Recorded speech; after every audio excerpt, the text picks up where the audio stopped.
Welcome to the show. For me, it's a spring of democracy so far, because I think most of the movements have been, as you said yourself, quite mature, and to most of the people here in Brussels to a surprising level. Do you think Arabs and Muslims and democracy can go hand in hand? Of course, I totally agree that this is a challenge. We have to see, of course, what will be the end or the outcome, and we hope that we also can play a role to participate and support. So, dictators or stability, which one? Democracy, as you said, because in the medium run, probably not immediately, but in the medium run, democracy, economic development, social development, human factor development are the best response to temptation for extremism. Why is it that the Arab world, you think, from your perspective, is stuck with dictators and not able to bring in democracies until the people have to really drive those dictators out? They have never implemented democracy. Is Europe putting its business interests before its principle when it comes to dictators in the Middle East? You know, I think it's not mainly business interest. I don't necessarily think it's only European firms. I think there are other factors coming in.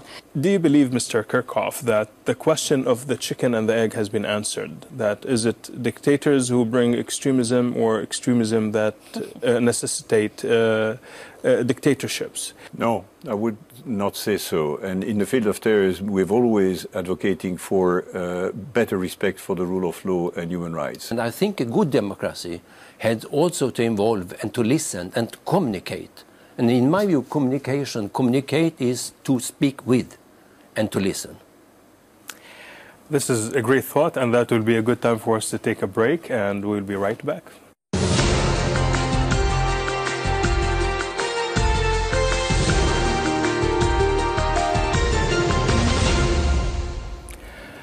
Welcome back. So is it about business? Is it about other concerns? Help me out.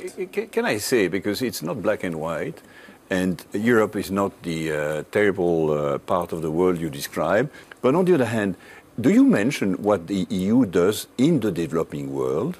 The thousands of people who spend their days and energy helping the other one to develop, the money we give. Just on that one point about the amount of money that Europe pays, and I agree with you, Europe does pay a lot of money.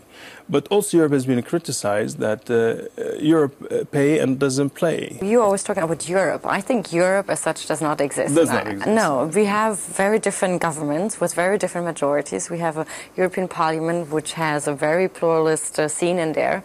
And if you speak about such a Europe, I don't feel represented by it. The EU is really supporting financially a lot West Bank and the Palestinian people, UNRWA, etc., gets a large chunk of money from the EU.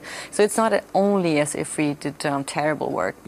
I failed. Try several times to have Cathy Ashton and Barroso hiring an Arabic spokesperson to be able to explain in Arabic what we do.